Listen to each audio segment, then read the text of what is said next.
What's the hardest decision you ever had to make, and why?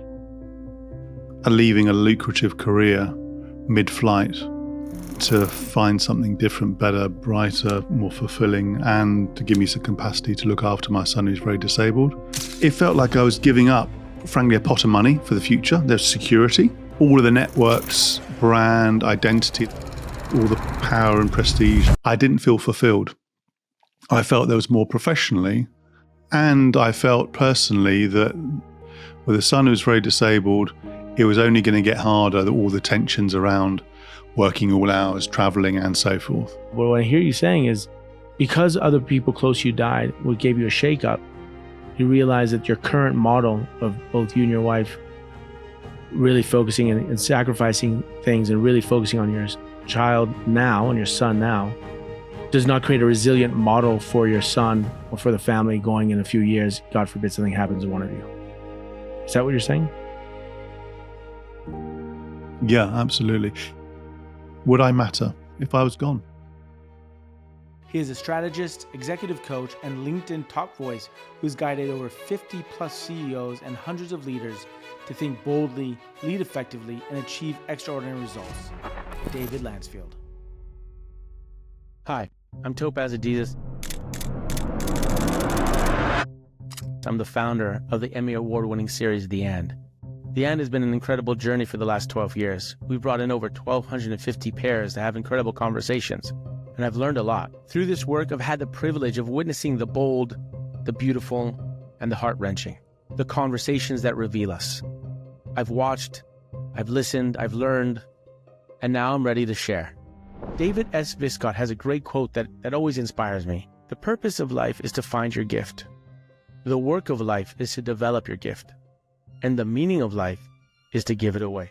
And what I've seen from my 48 years on this planet, through incredible experiences, is that life shapes us. Things happen to us, and we interpret those things, and that shapes us into offerings we can offer others. So the expedition that I'm embarking upon, that I'm inviting you to join, is a journey of conversations. I'm going to speak to people that I find incredible. I'm going to be asking them questions that reveal their life's journey. What are the hidden gifts and challenges and offerings that they have? And on this journey, we will uncover the message the universe has written into your life for yourself and for others. Are you listening to what your life is telling you? I don't know where we'll go. I'm just going to be very transparent about it. And that's why I welcome you to this journey that we're calling Getting Under the Skin, or GUTS for short. Thank you, and let's see where we go.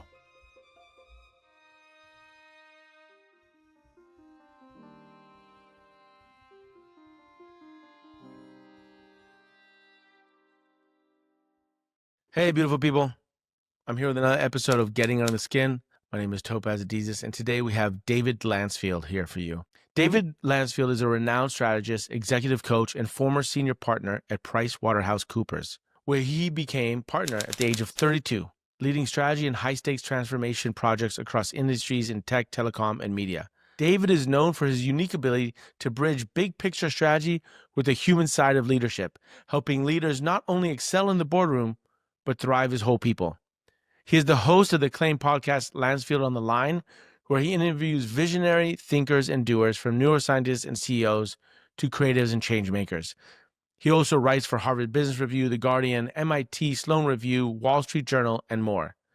He consults with global organizations on how to align culture and strategy, tap into purpose, and unleash performance across all levels. And beyond the titles and accolades, David is a father navigating the personal complexities of raising a son with severe disabilities, which has deeply informed his worldview. It was a privilege being on his podcast. We had a great conversation, and at the end of the conversation I had with him, and he told me a little about his personal life, about his son, and about the changes he was going through and where he was living and how he was seeing the world and his own life experience. And I knew in that moment that I really wanted to have David on, because not only did I find him incredibly intelligent and coherent and inquisitive and a wonderful podcast host, what did this man learn from raising a child with severe disabilities? How did that shape and how did that change the way he relates to others? It's not his public persona to really open and be that transparent and vulnerable. But we went there, and I really honor him for that courage and that trust. But right now, I just want to read for you. Our producer, Sundus, did a great overview of the podcast, and I want to read directly to you what she wrote, obviously in my voice. And I'm not good at memorizing. I'd like to riff, but this was just so well written. I think it just delivers it home. So I'm going to read that, and then we'll go to listen to the episode. So first of all, this is not your typical leadership conversation. From the jump, David and I get radically honest about what life looks like beyond that impressive LinkedIn headline. Culture and strategy are not just business terms, but metaphors for personal alignment. They're almost like codes that help you get into the frequency of how you want to approach your life, your story, your connection to this reality. We reflect, David and I, on that a lot in this emotionally resonant conversation. And what makes this episode great is that David wasn't scared to go there. He opens up about making the hardest decisions in his life, from leaving a prestigious career to taking care of his son with developmental disabilities, and to reshaping his family structure to reclaim his own identity.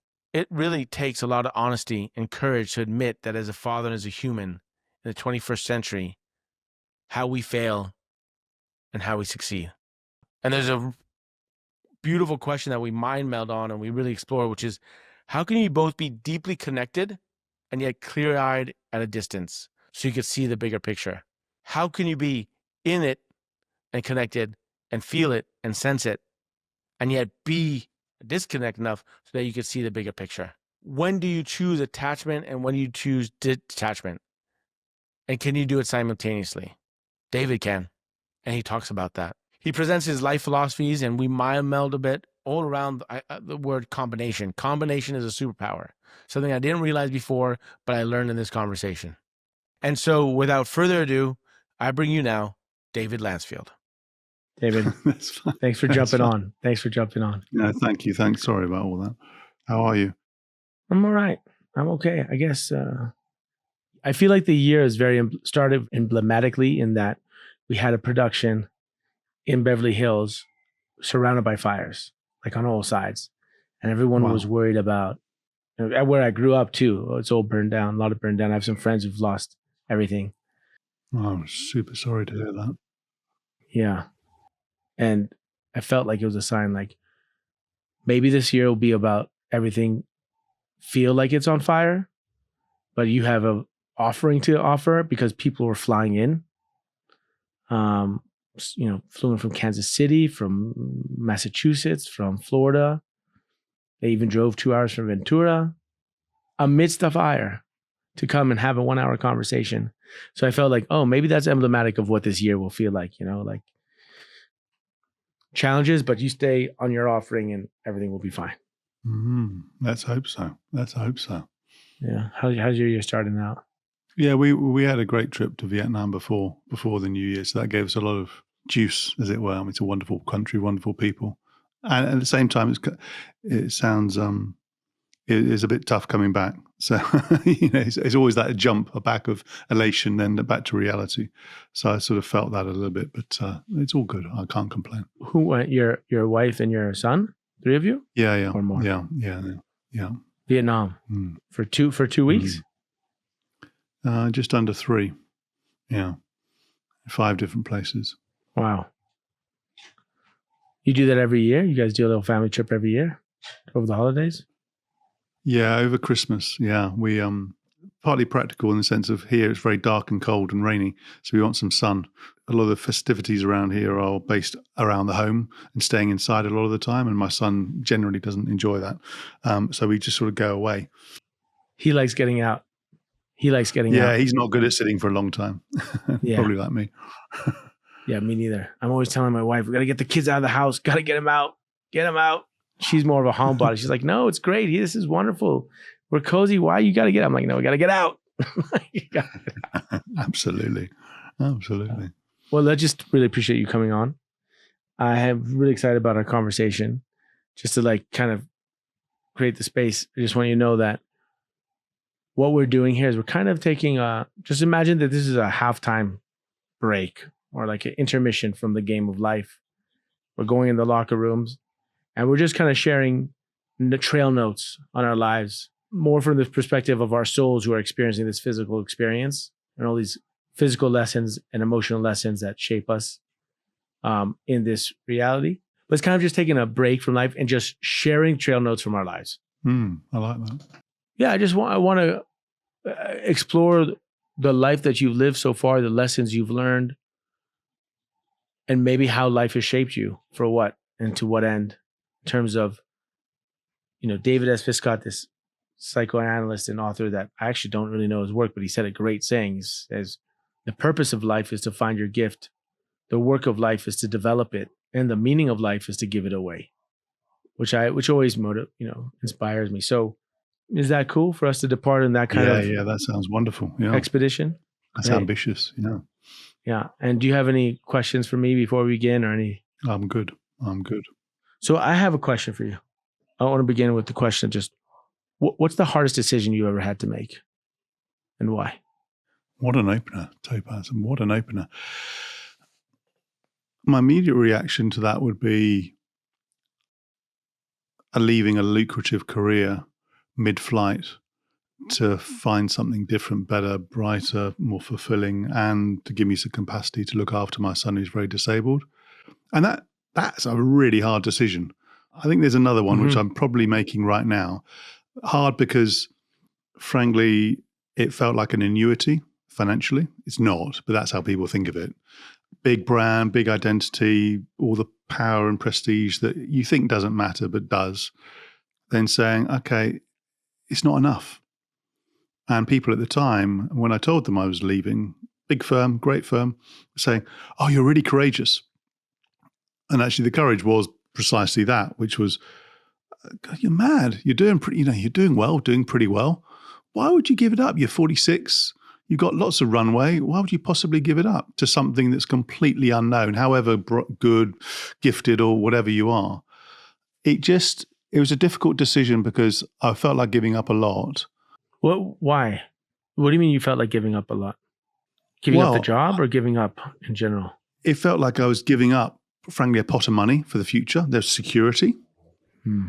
I'd had to perform, but most people would just carry on for the next 15 years, retire, do whatever they want to do. And so I was giving up a fairly substantial amount of money. I was giving up all of the networks, brand, identity that comes with it. And that's a huge amount. That took me probably a few years afterwards to derobe, if you like, and deinstitutionalize. And I hadn't quite figured out what was coming next. I think it was a combination of both of those. It wasn't as though, I'm going to go and sail around the world for the next 2 years and I'm really delighted to do it. And that's a hard decision, but not that hard. It was, I didn't feel fulfilled. I felt there was more professionally. And I felt personally that with a son who's very disabled, it was only going to get harder, all the tensions around working all hours, traveling and so forth. And then either feeling guilty or not being around for him. And so that was probably the hardest decision. And it took probably a year to make. That would be my immediate response. There's probably one I'm making at the moment, but that's probably my immediate response. Oh, there's another one that you're making at the moment because you're in another transition. Is that what you're saying? Yeah. If I can be greedy. I turned 50. No major midlife crisis. Haven't gone and bought another car or done something else that's more exciting. But I've realized that since making the decision I just mentioned, we're sort of getting on by, with a setup where we are. And I keep coming back to it. It sounds as though it's my only identity, and it's certainly not. But with a severely disabled son, we've centered our life around him, giving him the best care, schooling, and so forth. And it's become, I find this very hard to say, it's become too limiting and too isolating for me. Homeschooling, home working, and it sort of works for him. He's thriving on any measure, but it feels as though I've had to give up too much.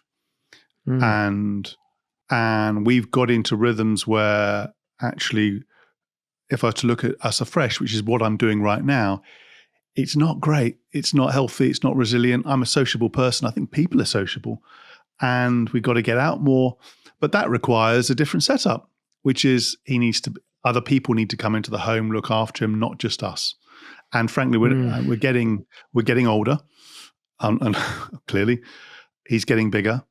And we're not resilient. If something were to happen to one or both of us, who looks after a child who can't talk and needs care for the rest of his life? So the decision is shaking up a system that, at least at face value for him, works, but doesn't work for me.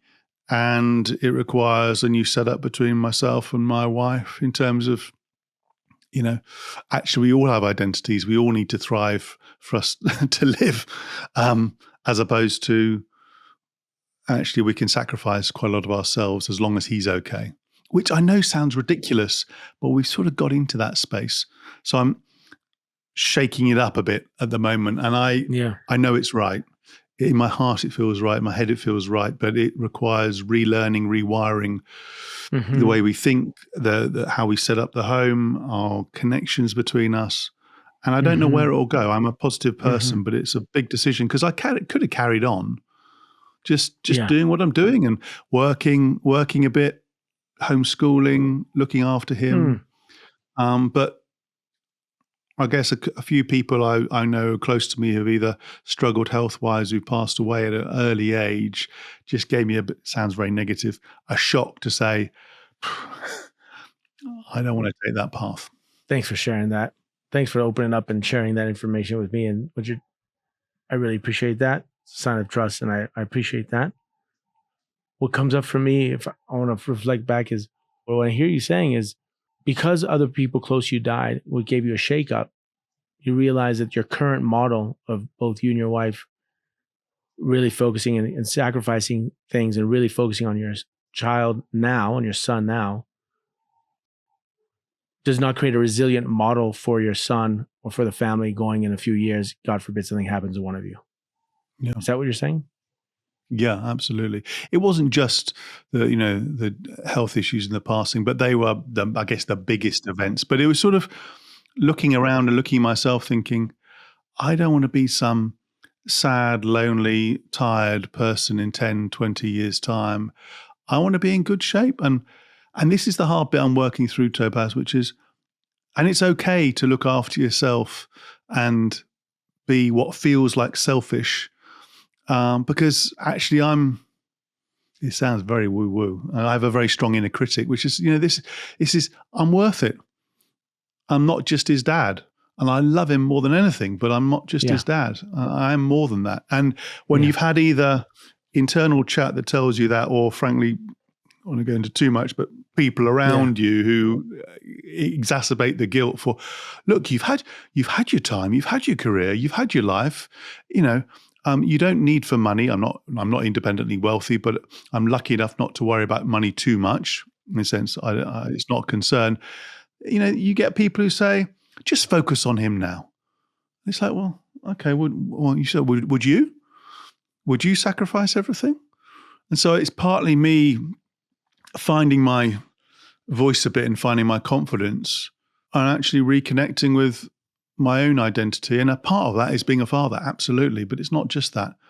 And it's hard because I've forgotten how to do certain things. Right. Well, your son now is 12, right? Yeah. And he became severely brain damaged at 4, right? No, he was brain damaged 7 days after birth as a result of encephalitis. He got a fever on his brain and was given the wrong medication. And that, once you have damage, it's damage. So he's physically able, but mentally very disabled. So, and he'll need, this is not being negative, it's true as of now, he'll need care for the rest of his life to look after him. He doesn't talk, for example. So, when I look you up online, when I do research, a lot of it is on your professional side. And, you also talk about, I found one article when you talk about the balance between professional life and personal life and bringing your personal life to the workplace to some degree, like how you could bring the best version of you. And it seems that, you work with all these 50 CEOs and executives, and it seems like you're presenting, at least in the professional sense of your offering, is that your superpower or your ability, that your value offering is strategy. And what does that mean? And how to tap into that. And it's not just Excel sheets, but it's also intuition, feeling, understanding, aligning it, right? And it seems like the medicine that you offer others, you could offer to yourself at this moment. So are you applying your own skill set that you offer to other coaches to yourself in this moment of transition? I am, and I'm not trying to get 10 out of 10 and a gold star, but it's taken me far too long. Because I was doing some work with an executive, and I looked at myself and sketched myself out and said, hang on, and this sounds very crude when you talk about a family, so forgive me. We hardly outsource anything. We're very isolated. We don't have enough variety. We don't have a lot of resilience. And it's sort of classic what you wouldn't do for an organization. I'm like, hey, that's me. And my real passion is developing not only myself, but other people who are, strategic people, not just strategic organizations, but people who can have the confidence, the agency, the skills to actually make really good decisions about themselves in every aspect of their life. And I think there's a massive gap, because whether it's whatever type of organization you work for, whether it's your own or a public, private sector, big, small, family listed, it's sort of done at the top and pushed down. And you follow orders, you're very compliant sort of thing. Whereas my passion is encouraging people to have the belief, and I have to do this as well, to say, actually, we all have choices. The lesson for me is I have had far more choices than I've realized, even under the biggest constraints possible.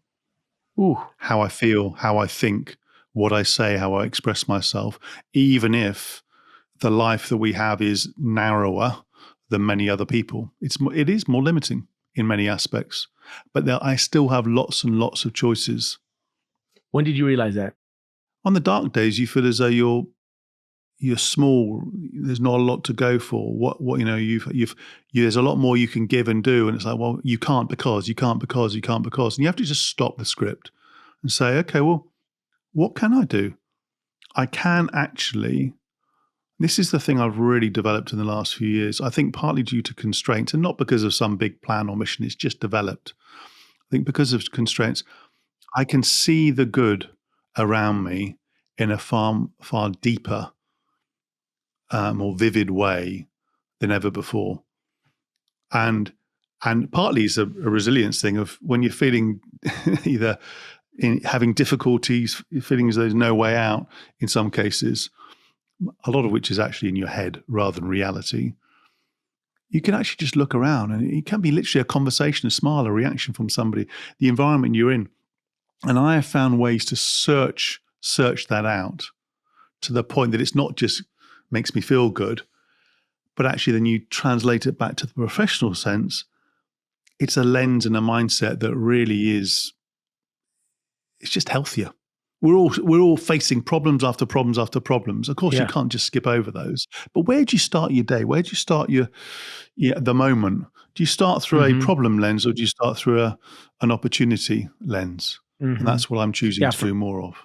Right. For me, it's like, what's the question you're asking yourself? What's the shitty thing I have to do today, or what's the great thing that's going to happen, or that I have amongst all the shitty things, per se? But what you mentioned, that two questions. And they're kind of similar. Maybe they're to the same moment. Maybe they're not. I think they might be related. But you mentioned there's a moment you realize you have a lot more choices than you realized you had. When was that moment? What happened that you realized? Or what was that aha moment? Or how did that come about that you had that switch or had that realization? Wait, I actually have way more choices than I realize I have. And secondly, akin to, you said, like, I realize there's way more good things around me than I'm realizing.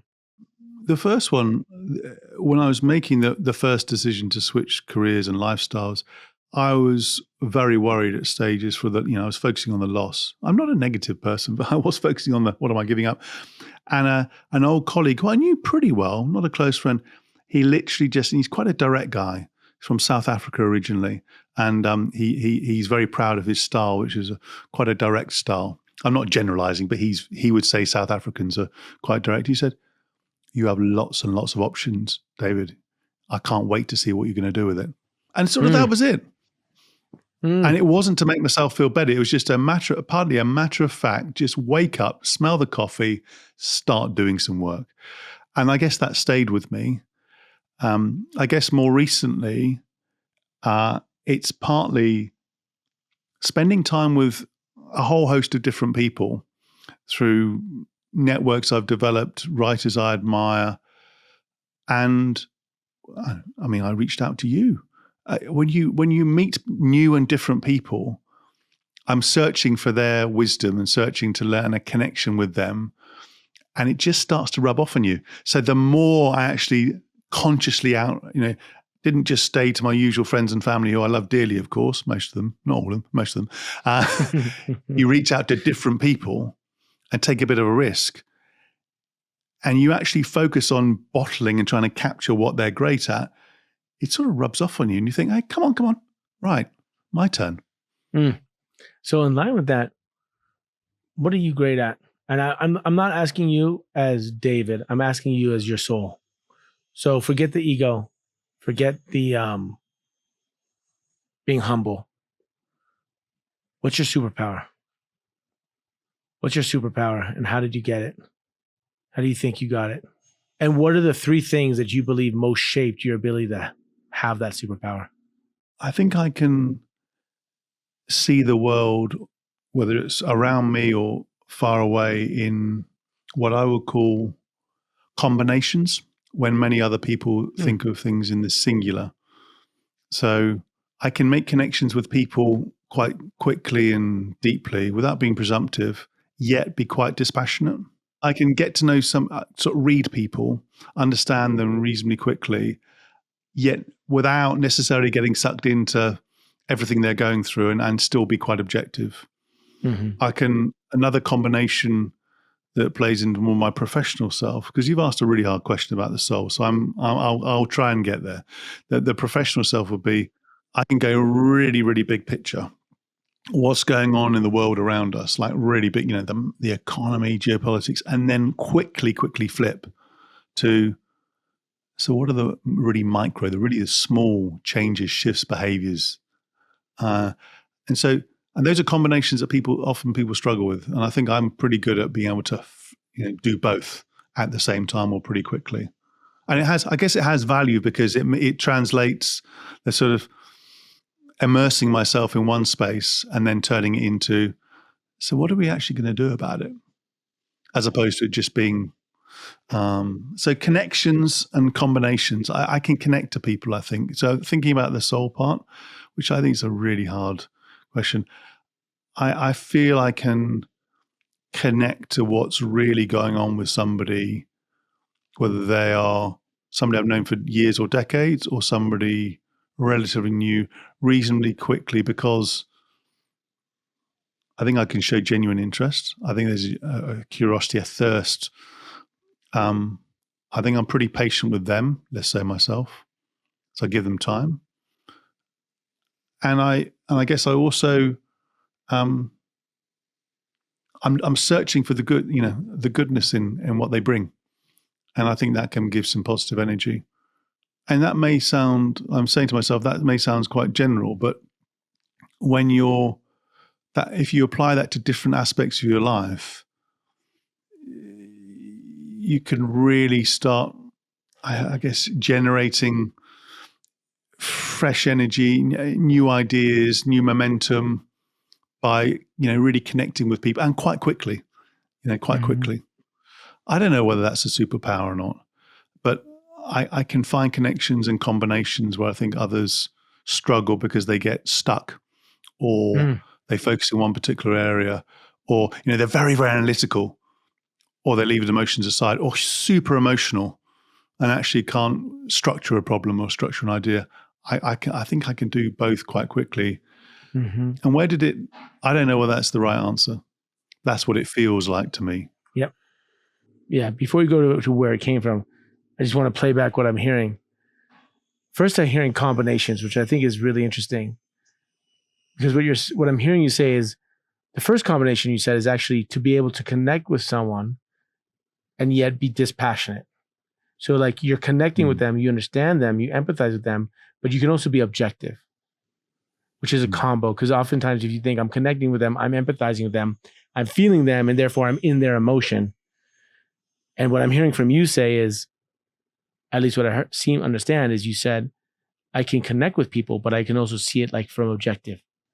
And I can feel Yeah. like this resonance with them. They feel a resonance with me, but there's also the ability to objective. And then the other obvious combination, which is more obvious, is seeing the macro all the way to the micro, being able to do that at the same time. And then you went again into connections, which it seems like you can do that too, whether it's dispassion or not. But it seems like you feel like you can lock in with someone quickly and not be disingenuous and not be forced. It's something I love doing. I think it's part of this as I'm searching for an answer. I can distill, I think, large amounts of insight, observation, information, what I'm seeing, sensing, feeling, reading, and large amounts, and then see patterns and avenues quite quickly. Not to say I know the answer, but it doesn't faze me. It does. And some people get just too much overwhelmed. I love it. I love it. And then I can quite quickly, it's not just top to bottom, but sort of drill down and say, okay, let's start there. Let's try. And the fact I don't get locked into stuff, I think does come from a degree of, this is where perhaps it comes from, how I developed it, a thirst to keep learning. I love it. I have parents, my sister and so on are avid learners, great teachers. I think there's also a degree of, it's not, humility is a word that's bandied around, but I came from a family where we weren't really poor, but we certainly didn't have a lot of money. But there was a, my granny, for example, was very influential to me. She cleaned, she got up at 4:00 in the morning and cleaned office buildings, and wouldn't put the heating on until she had enough money, and was, but incredibly ambitious for my father, who she put through public school on a scholarship. I mixed with people who, from all walks of life at a very early age. Mm-hmm. So we went on, I'd go to Parliament, the government buildings on a study trip, mixed with great people. My dad would encourage me. And at the same time, I'd go on the council block, sort of state housing on a pretty rough council estate, and mix with people who are probably, looking back, alcoholics and various other people. And the fact that I mixed in those circles meant I think I had quite a rich understanding of what's going on with people. And it also gave me a sense of don't get over yourself. And as my career developed, and I was pretty successful, pretty young, that stayed with me, because it was, just stay close to who you are, stay connected to who you are, and keep searching beyond. Don't look beyond the labels, look beyond the roles, because often we're in situations where, because that person's that role, that background, that label, I must treat them or act in a certain way. I make assumptions about them. I think because of my upbringing and the great parenting that I've had and have, my parents are still very much here. It's, Tom, just shed the labels, just treat people as you see them right now. But what happened to you that taught you that? Because I think generally you're taught that throughout society and culture, but to really live it and utilize that, you must have had some kind of experience that locked it in emotionally. Something no? Well, I saw, what took it from like the esoteric, like the theoretical, to the actually embodied in your body, that's really how you are? I've seen, my mum was a school teacher, an inspirational school teacher. She still is. She's 81, and she still teaches 18-year-olds maths, 10 students a week. And as a figure in the community, I'm her boy when I go back to visit. I don't have a name. I'm Mrs. Lancefield's boy. The way that she, nurtured people from all sorts of backgrounds, rural community, state school, comprehensive, non-selective school, not privately funded, not a rough school, but a wide mix of people from army. We had quite a few army bases nearby, to people who are farmers, to other people. So rich people, the way that she interacted with people on a level, which was whatever your background is. She had literally military people marching in, shouting at her, saying, "How dare you teach my son in that particular way," to farmers with very strong accents and backgrounds, strong arms coming in. She would find a way to treat everyone with interest, respect, and she didn't load herself up with assumptions. Didn't mean she was a soft touch, But I went to the same school. I was there. She didn't teach me, but I was around her for quite a while. Yeah. The way she interacted with people, and she saw and she sees the good in people. I mean, at the moment, she teaches students who typically have come from some form of difficulty in their life and are failing in maths in some shape or form. Her main impact, and I've asked her about this, and this is rubbed off on me, is yes, she teaches the maths. Of course she does. She finds a way to see what their interests are, gives them some belief and shows some interest in them. And that is a large part of them then getting the foundations to then do good work, whatever their background is. And I think that's really rubbed off on me. Whatever your background, whatever your role, status, wealth, it doesn't matter. We're still human beings. But also the role sometimes doesn't fit the fulfillment, the sense of fulfillment or happiness of the person. Is that one reason why you left, at 46, partner? Like why that was a hard decision for your life? Because it didn't fill all the boxes, or there were boxes yet to be filled that you knew could not be filled by staying in the current state you were in, which is also similar to where you are now. Like there are certain boxes that you and your family need that are not going to be filled by staying in the current state that we're in. Yes, and that's a great way to frame it. For me, it was, life was fine at that stage. There's nothing fundamentally wrong, but I have a reasonable amount of foresight. I could see things might move in directions that if I took an action now, I could shape. And at the same time, I felt as though I was on a bit of a treadmill. There was an obvious path. There was sort of just some yearnings. I wanted to get, rather than just running projects, running businesses, running teams, I wanted to get closer to people and actually start, I guess, shaping things a bit more, making things rather than just doing a lot of stuff. And then looking back saying, hey, I'm working a lot, I'm producing a lot, but so what? I wanted a bit of an opportunity to breathe and actually make a deeper connection with people. Because then I would feel more confident that I had a lasting impact rather than it being, frankly, a number on a profit and loss account, another project, another reward, which is good, which is fine. I guess I want people to feel that when I've worked with them, spent time with them, whether it's professionally or personally, I've had some form of positive imprint on their journey. Why do you need that? Why do you need to feel like you have a positive imprint on someone's journey? What happened that you realized you were or were not doing it, that you needed it? I guess it was because even though I had the trappings of professional success, there was just something, I'm not sure I can put my finger on it. There was an emptiness. I wasn't down. I was on reasonable form, but there was an emptiness. And why do I need to have it? I don't really.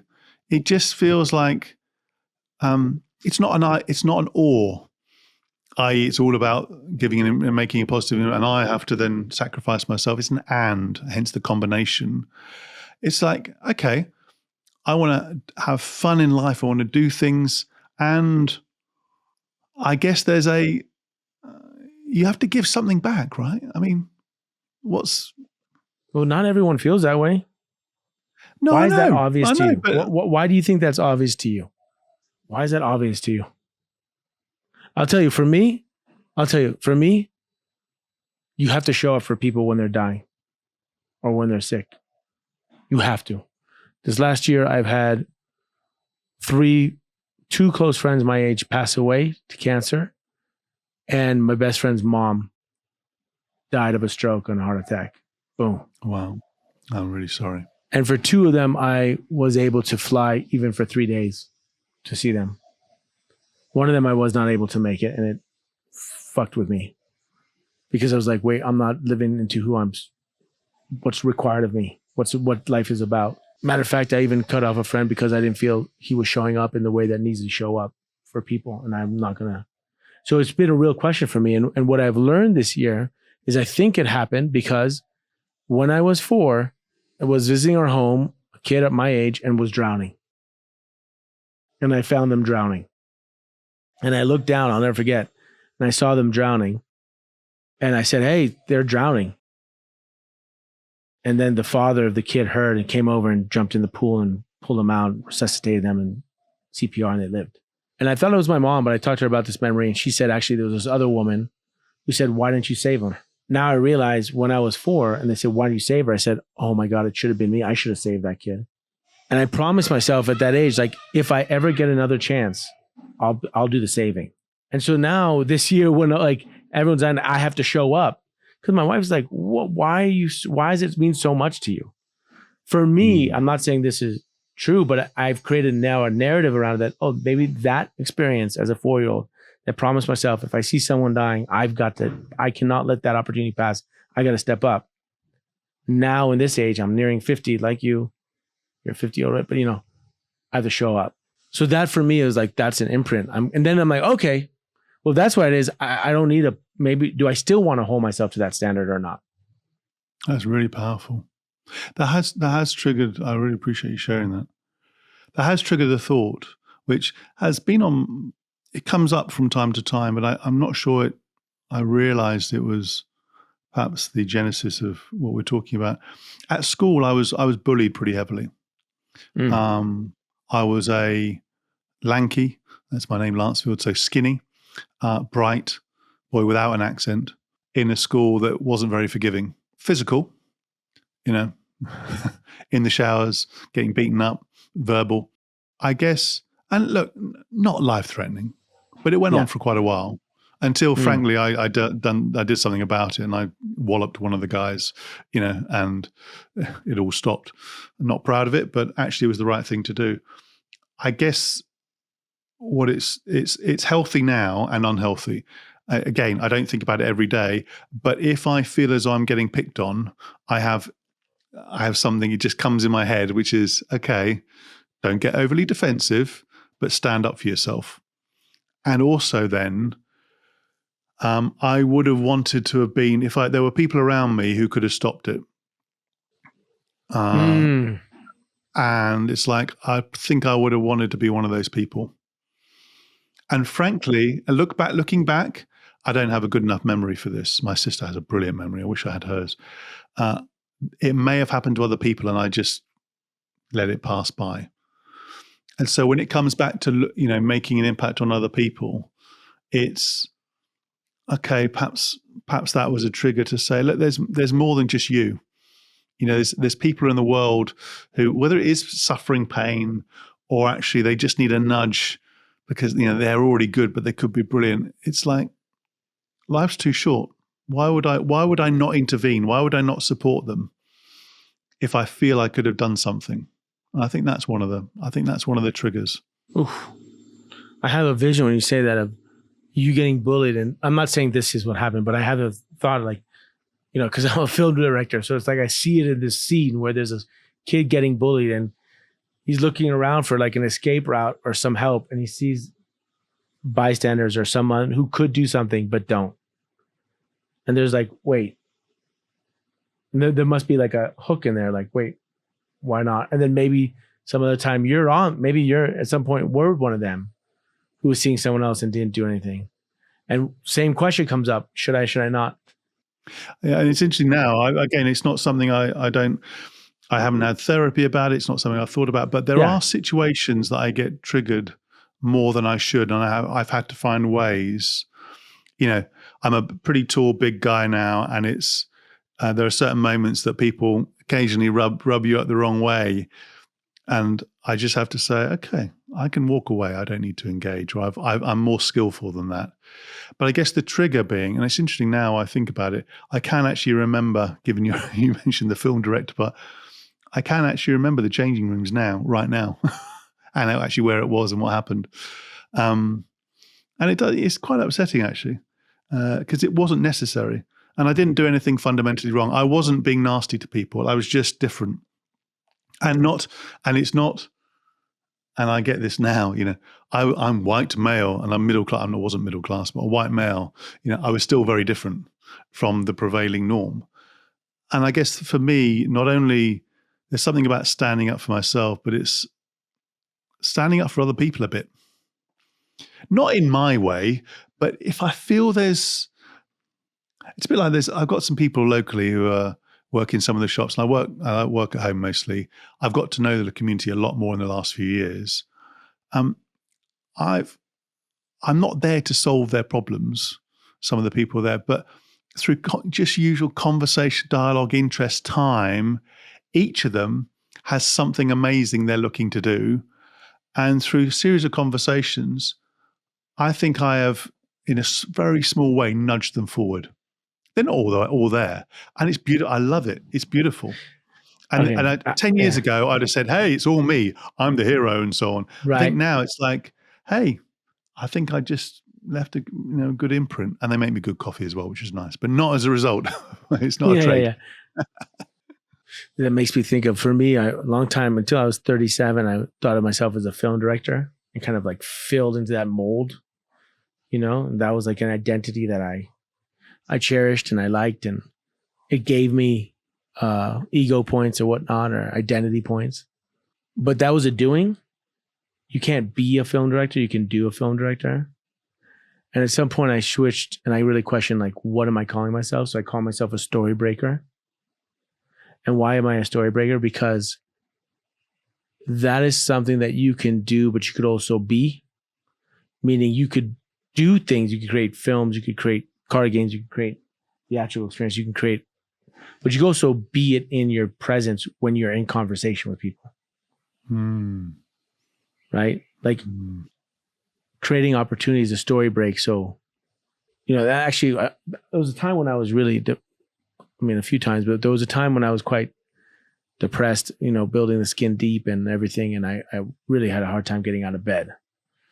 I would, but it would take me a while, or like at night, I would just go straight home, and I had to find a way to get myself inspired. And I found something that Oprah Winfrey said in an interview somewhere at some university. She said, you can't really do in this world until you first be it. And like what I'm hearing you say, that clearly gives you a sense of joy, maybe fulfillment, but that you're nudging these people you meet just ever so slightly by some small interactions over a long period of time, coffee, a conversation here, to help them slowly nudge and be an ingredient in their greater dish of moving towards something beautiful that they're pursuing or creating or being. Like, it's not just our work, it's also our interactions. Yeah, that's absolutely right. And you can't and shouldn't preload it. It's not my journey. And you can't, especially. What do you mean by preload? What do you mean? In a sense, if you've gone through various professional careers, it's very easy to say, if I do A, B, C, D, and I do it really with gusto and determination, I can guarantee that you'll get A. Life's not like that. And I guess I want to just loop back at a moment, because I think they're not all bad moments, but some of the frailties of life have taught me to look at life a bit broader. So when I was an example where, I made partner at 32. Big deal. In the professional world, that's very young. But in the life, it's like, who cares? Some people mention it's like, who cares? But for some people, it's important. And at the time, it was important. But as I reached that milestone, which wasn't a goal, it genuinely just sort of happened. I did good work, and I knew it was potentially coming, but I didn't have a 5-year plan that got me there. I was doing good work, but I had a pretty big relationship breakdown beforehand. My partner at the time left me, and it absolutely broke me. And it was more that she at the time didn't want to work it through, which really hurt, as opposed, rather than just the breakdown. And to your point about not being able to get out of bed, there was a long period of time where I struggled to function. And I know exactly what I remember. I'm just trying to find the right words. I think I'll share it. I remember my dad staying with me. My dad actually coming up to stay with me in my flat and getting me to work. He actually, he stayed in the same bed because I was having nightmares. He literally went on the tube for a number of weeks, underground metro, to get me to work. And I functioned. If any of my colleagues listening to this, if they do, I bet they wouldn't have seen a blip, right? Because I could put the mask on and I could really pedal it. And then when I got home, it was a mess. And it was, I thought I had a a path. Professionally, I was going swimming. Personally, I thought we would get married. Tick, tick, tick, tick, tick. And what made me realize was I was pretty one-dimensional at that time. Yes, we'd do nice things. I think we had some good times together, but it wasn't rich enough. It was just a bit safe. It was sort of that I was fulfilling an identity that was others had made for me.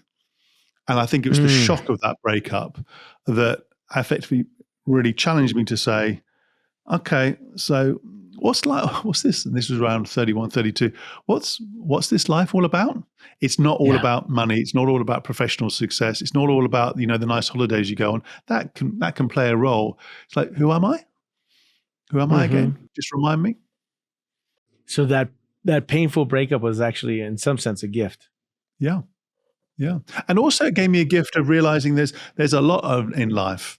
There's a what? Wait, say it again. There's what? It made me realize that there's a lot in life that you can't work out.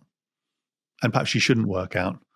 Wait. You can't work out why it happened, how it happened. You can't work out what?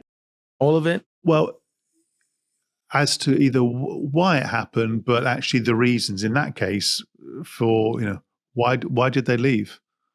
And look, it's a long time ago now. It was hurtful. It's not something I think about right now. I hasten to add, I'm married right now, have been for many years. But it's very easy to think, oh, I can rationalize that at the time, and I can think back. There's some stuff that goes on in your life you'll never be able to figure out, and you just got to move on. And that has been quite a healthy. So why did my son get brain damage? Yeah. Even though, my wife and I, we didn't drink, we don't smoke, we haven't taken drugs. We had a good pregnancy. Well, my wife had a good pregnancy. I think I was pretty good on the side. And then it happened. Why did it happen to us? My son will never go to university, he'll never get married, all these sorts of things. Why us? You can't, you have to let it go. You have to let that stuff go. Otherwise, it drags you down, it drains you, it stops you doing the work and living in the way you want to. And I don't know if this is appropriate, but so I apologize in advance. But, and like that question, why us, the answers it fetches are not necessarily helpful. No, you're absolutely right. Right. But if you change it to why not us? And that's what I mean by maybe, like, why not? Okay, why not? Because we can learn from this, because we can, have another understanding about life and love and family that we can share and inspire others with.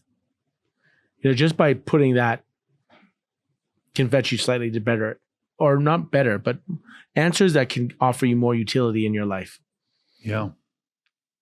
I find that framing is much healthier. And sometimes I find it is good for me. I've learned more about the human condition, the frailties, the difficulty, the challenges. New people I've never have had to connect. There's a world of disability and special needs I've never knew anything about. Great. At the same time, I wish it never happened. And you also get a lot of people who are well-meaning, but they sort of say things like, "Well, you're better placed to handle these sorts of things than other people." And it's like, okay, well, that's okay. Thank you. That's easy for you to say. You also have to find your own voice and ignore people willfully as well as you go through the journey.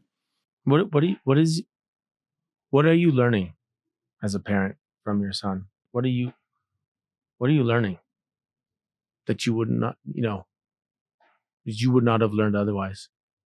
When you have a child who has quite a lot of limitations, that's a hard word to say. And people will say, well, it's not about disability, it's about difference. I get all that. But limitations, i.e. cannot speak, cannot do certain things.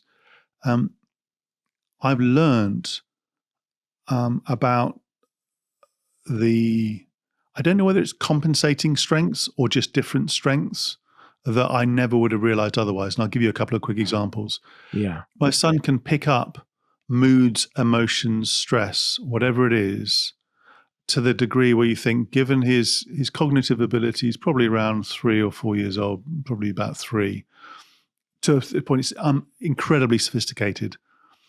So if somebody's upset and not visibly upset, but you can just, they're upset, he might move closer to them, not necessarily give them a hug, but tune into them. If my wife and I are stressed or there's tension between us, again, if we haven't verbalized it or anything else, he will start playing up on something. So his intuition, his, I guess, connection to other people's emotions is far, far deeper than anything else than you would expect. I've also learned how, for all of the labels that he is, when you're a disabled person, you get given labels for mostly to get support, and some of that's helpful, how misleading those labels can be. So, for example, kids with autism, the labels would be, they're not good in social situations, they avoid eye contact, they have difficulty with certain noises, and so forth. And for some people, that's true. I've learned that it's good to be conscious of those labels, at least to be aware of what they can mean. But then it's all about creating opportunities to just see what he can do. So would you say a brain damaged child with some epilepsy under management, with a visual impairment and various other disabilities, would be traveling around Vietnam for 3 weeks in 5 different places, et cetera, and eating food on the street in Vietnam? No, you wouldn't. Yeah. Right. And my wife takes Amazing. a huge amount of credit for that. So labels can be helpful, but they can be limiting. And so you have to keep going. I've also learned that, and this is really, I find this very, very hard, is that when you are, or you have a family environment that is different, very different from a prevailing norm, there will be people who struggle to stay with you and want to be with you. Friends. You're talking about like friends, family, community. And for lots of reasons. They don't know what to say. They feel guilty. They don't know how to interact. There's lots of reasons, some of which are stated, some which you just assume. What I've learned is this is my experience, there's not a lot you can do to change them. I'm not going to be desperate. I'm not going to plead. What I am going to do is create opportunities and moments that I think would be good for us, nice things to do, moments that we can connect with each other. And if people can join us, that would be fantastic. And some people do, and some new people join us. If they don't, you have to, at least mentally, if not more, let them go. Because it becomes disappointing, frustrating. And these are people you've known for many, many, many years. And it used to really upset me, because it's like, come on, we should be the people you're going to be supporting. If anyone needs the help, we need the help. It's like, well, they've got their own stuff going on. I don't have any right to compel them to do anything. And I'm still working this through, but that learning has been very liberating, because we're shaping something new, and who knows who's going to be on the journey with us. Because the other reason I say shaping and making is you don't get a lot of invites to stuff.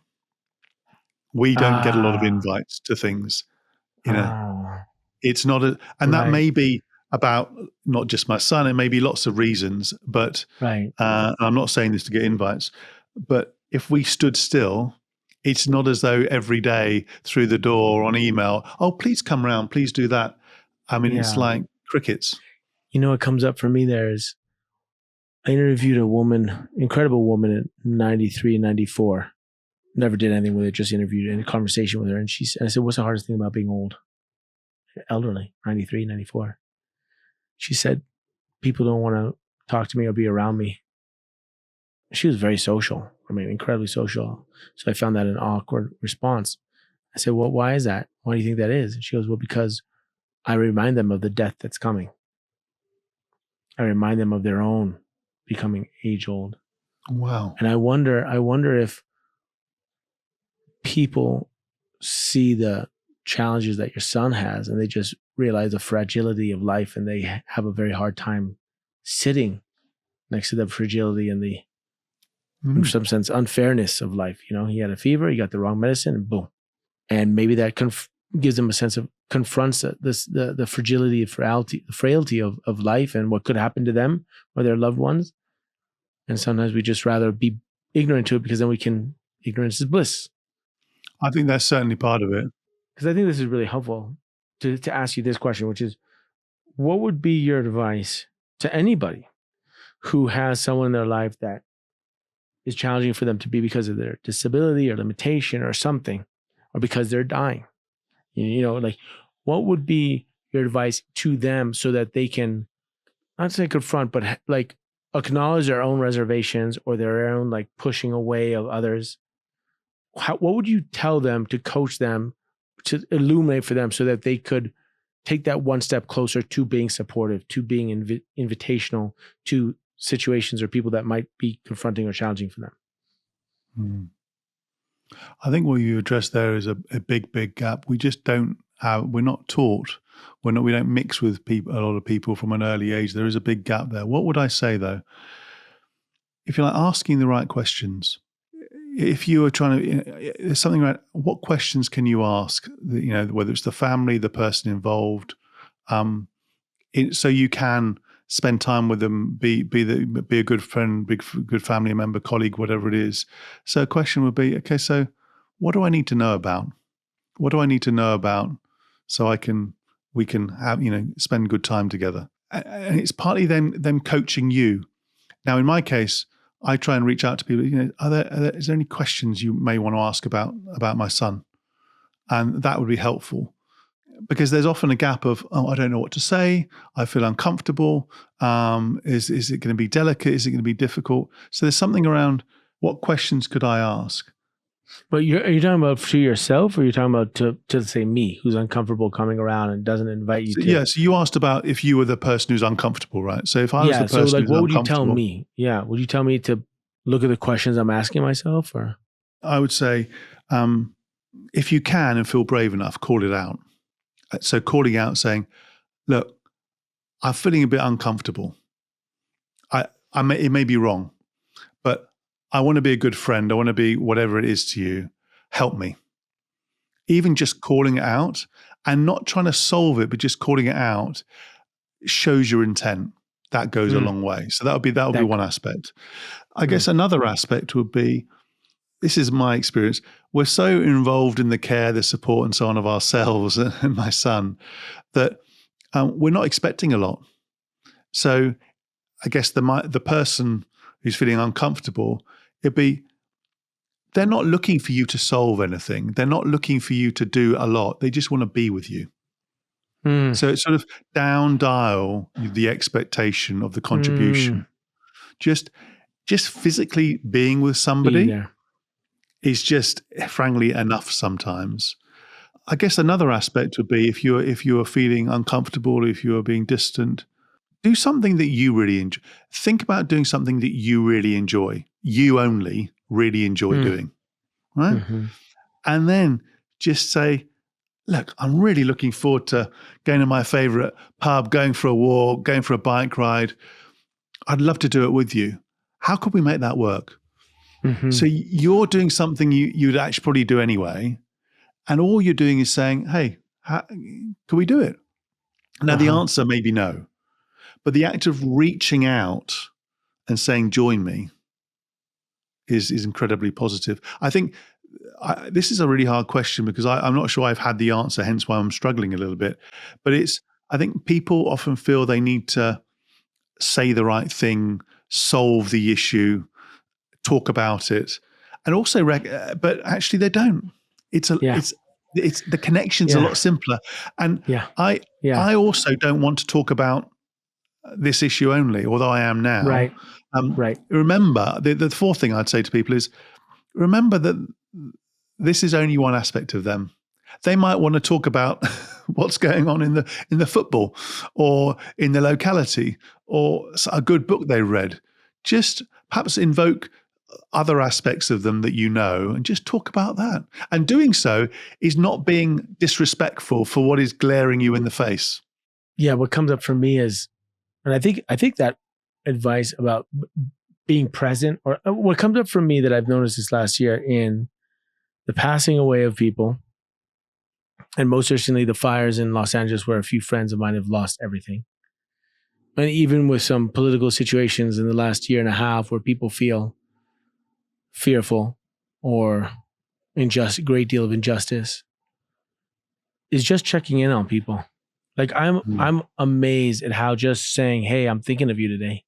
I'm sending Yes, you, yes, I'm thinking of you," and not in a cliche way of say, "I send you a prayers and warm." I mean, that's helpful, but in a way that's really authentic. Like, I'm really thinking of you today. And I'm just checking in.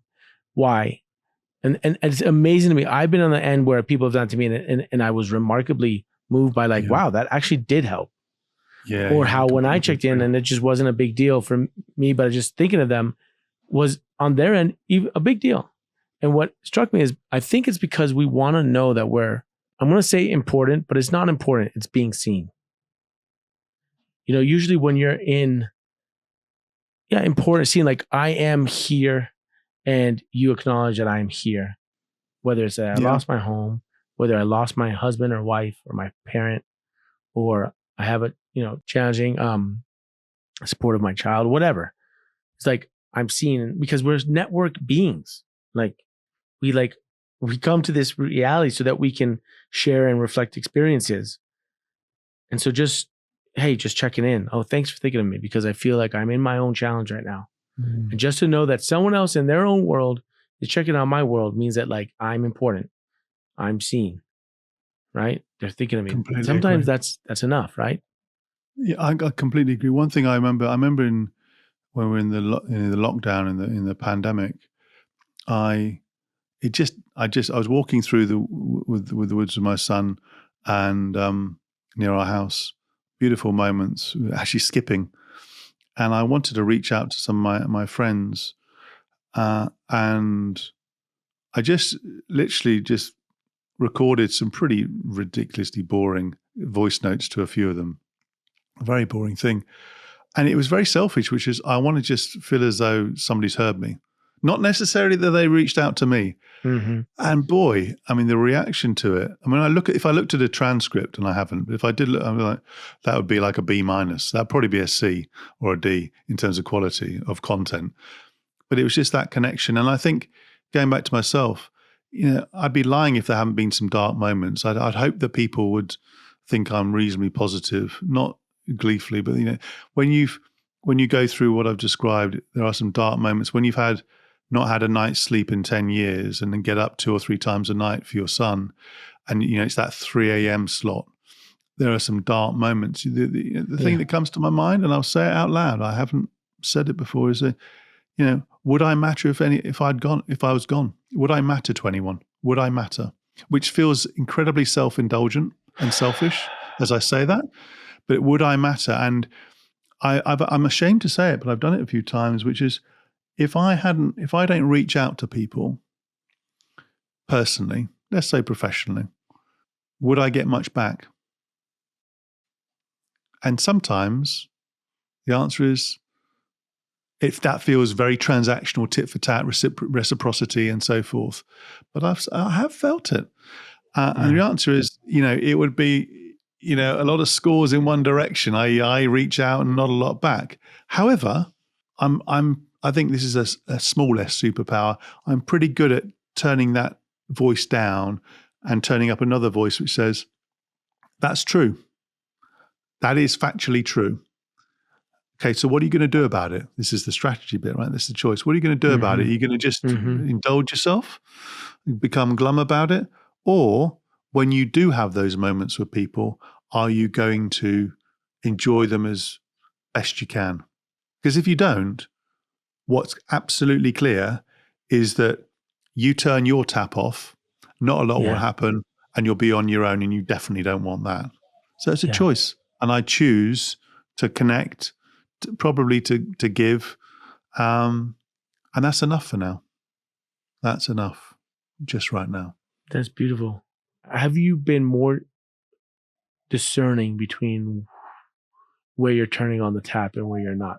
With who? Which direction are you Yes. turning the tap on? Mm. For me, that's been a big thing this year.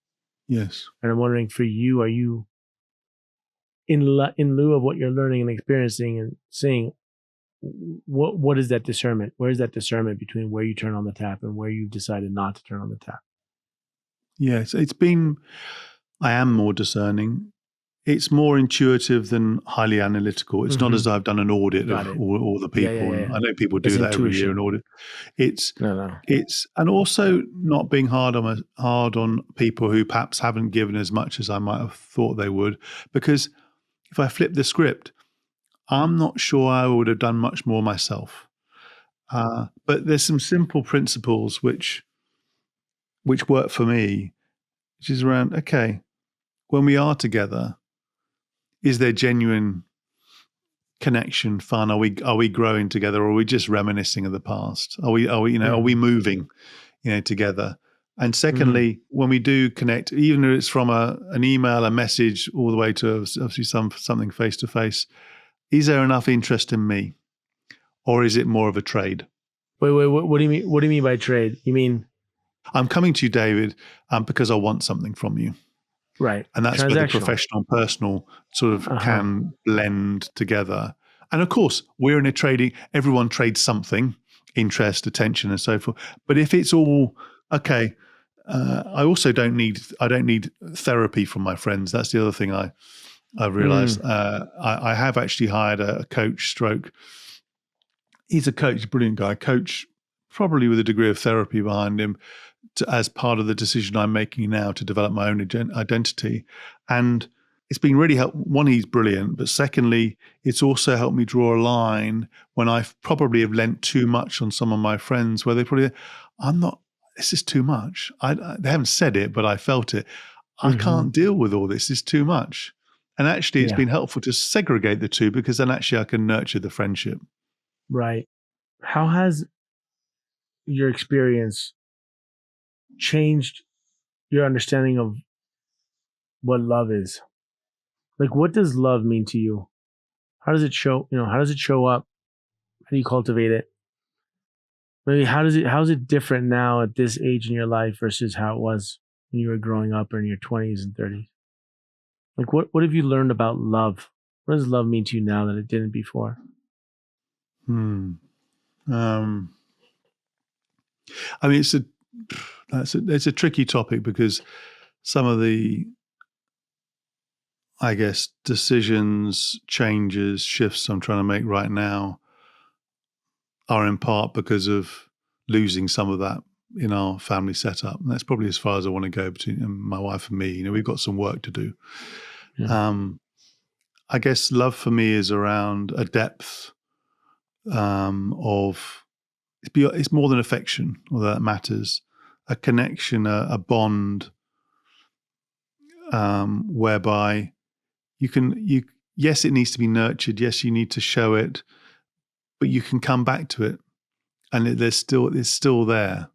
So whether it's, love, i.e. with your spouse, to love as a brother, or other forms of love, there's something around, I was going to say, lack of conditionality. Everything has a condition. Nothing is unconditional, but there's a degree of, even if we haven't spent time, even if you've had difficult moments, I care for you deeply enough to stay with you through thick and thin. And so that for me is around the intensity and the depth and the bond of love.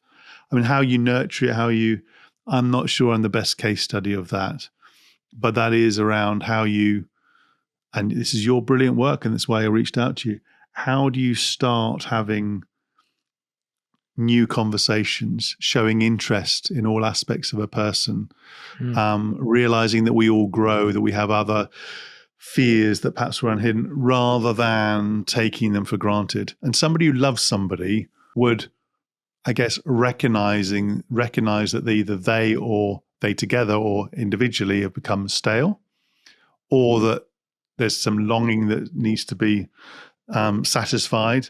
So there's a recognition of it, and then there's a commitment to, I'm going to play my part in making it happen, which is beyond a affection or liking, which can feel a lot more transitory and conditional. Can I go back to your dad for a sec? Yeah, sure. How long did he show up and be with you during that challenging time when you had a target? Can't honestly remember, but there was a number of, it may have been a month, but it was a good period of time, maybe longer, Wow. good period of time. And he was retired, but He was retired at that point? yeah, but he had other commitments. I mean, I'm not Yeah, the only sure. person in his family. He had grandchildren at that time for my sister. So, I mean, that says a lot about him. Oh yeah. And he is not the most, if anyone sort of looked at both my parents from afar, they'd probably look to my mum to play that type of role because, teacher, community member and so forth, much more sociable. And I can't quite remember how it started, but it would have been him he would go to action. Okay, I'm coming up.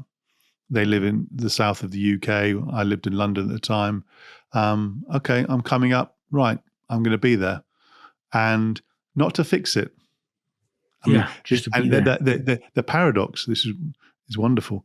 I mean, he's a theoretical physicist by background, highly analytical, very, very smart in one sense, but he also now knows how to hold back. So he didn't come up with right, here's a 10-point plan for getting you back on your feet. And he was just there. He was just there, made some food, literally marched me up and down, steps on the underground. I can still remember those moments now. And Wow. just was there and very, very importantly to me at the time and since then and beforehand, didn't judge me. It's a big one. Because I think there would have been many parents in their head or even out loud might have said, come on, man up. You've got everything behind you. This is just a blip. There are many other fish in the sea, all those, ridiculous comments. He may have thought that. I don't think he would have done, but he held it back and he created, these are words I now use, but I wouldn't at the time. He created a space where I felt genuinely safe and loved, and there was a patience there and a readiness to say, okay, however long it takes. I mean, which is quite remarkable now. I'm welling up. It's quite remarkable. But you know what also hits me now when you say that is, what a great example for you to be as a father for your son. And that's the difficulty I have. So you're right. You are right.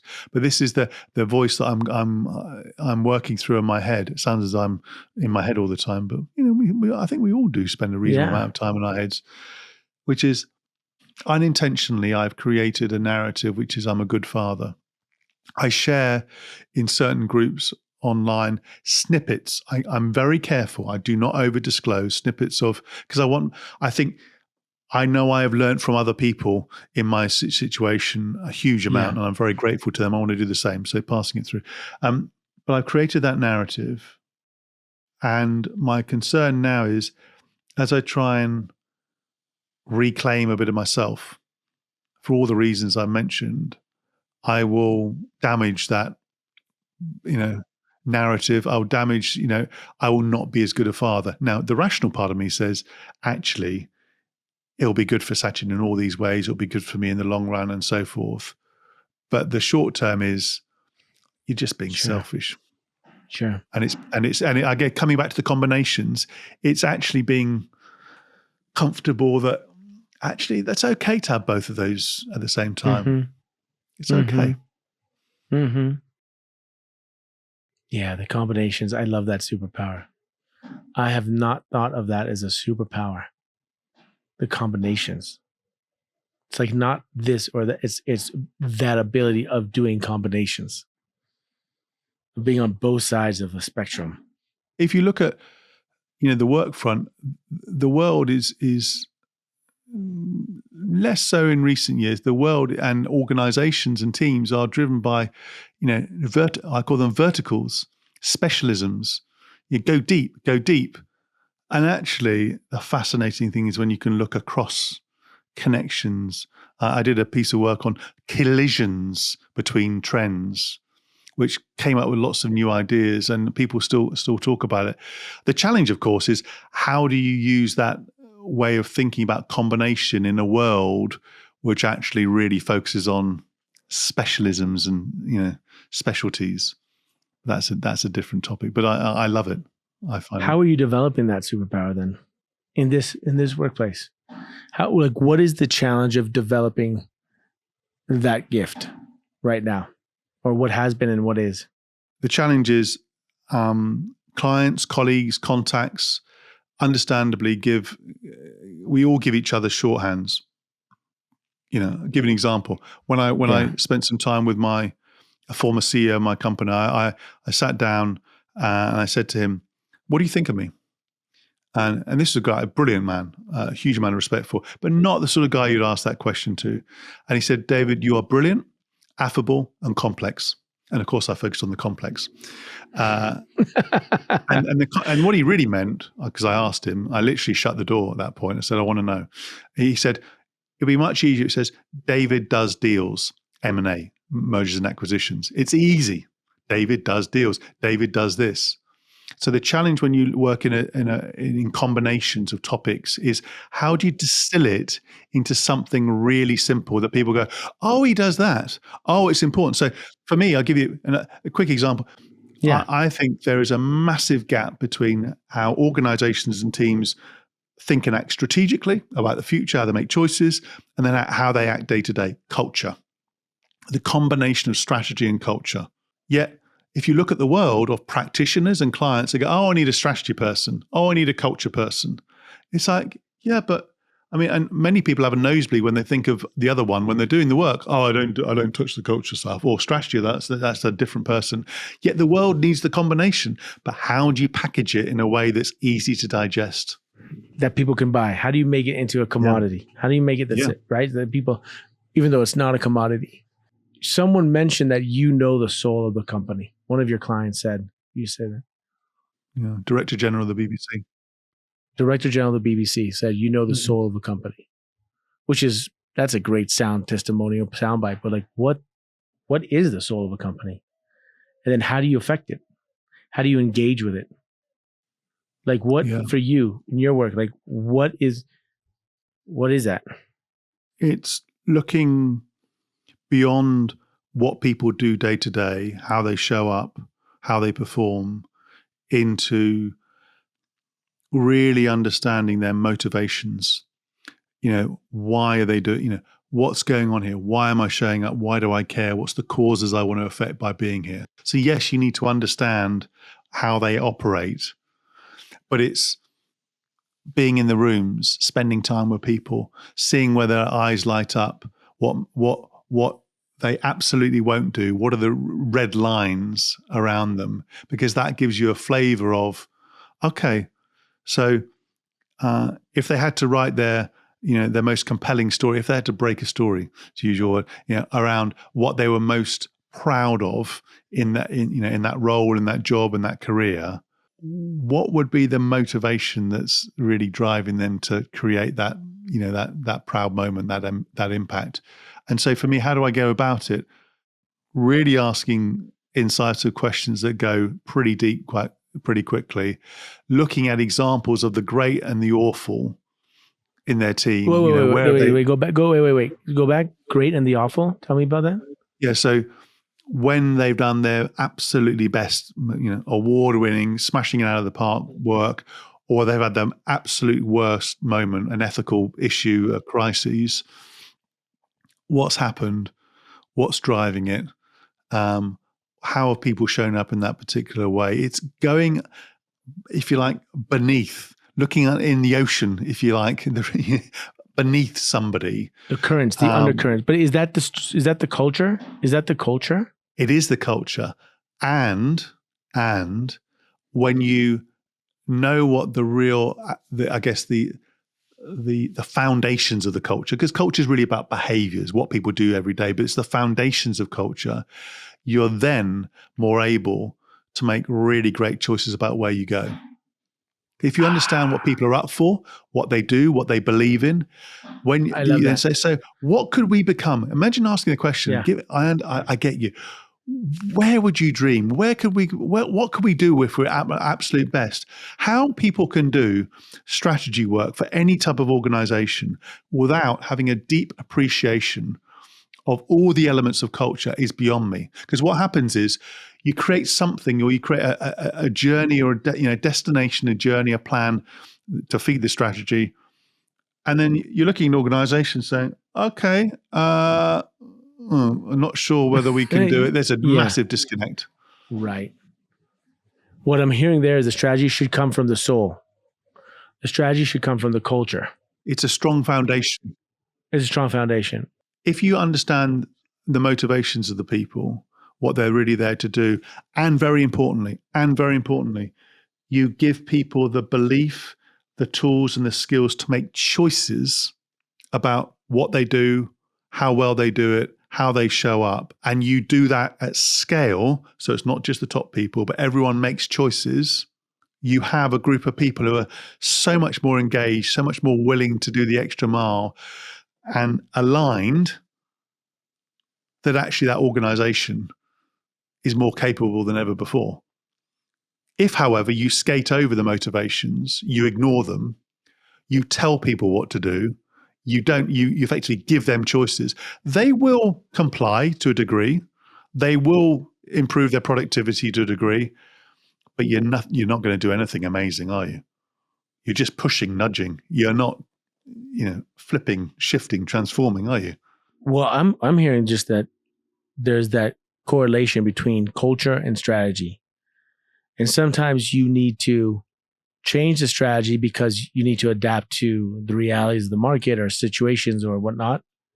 And in order to adapt to the strategy, to fully implement that strategy properly, you need to then adapt. If the soul or the culture does not fit that strategy, you need then to start adapting the culture so that it aligns with the strategy. Yeah. Or you look at the soul and the culture and you say, what is a strategy that best fits this soul and culture? And therefore you execute that if it does work in the marketplace. Yeah. And I would say, how far can it take us? And is that enough for the people we serve?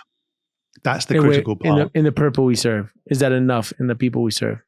So you may have a really good read in the sense of the soul, the capabilities of the organization. But frankly, if that's not enough for the customers you serve, you got to do something different. And sometimes that means bringing people from outside, giving an injection of oh my God, talent. You're talking about the transition you're in right now, personally. Yeah, that's the book I'm working on, which is strategy for the person.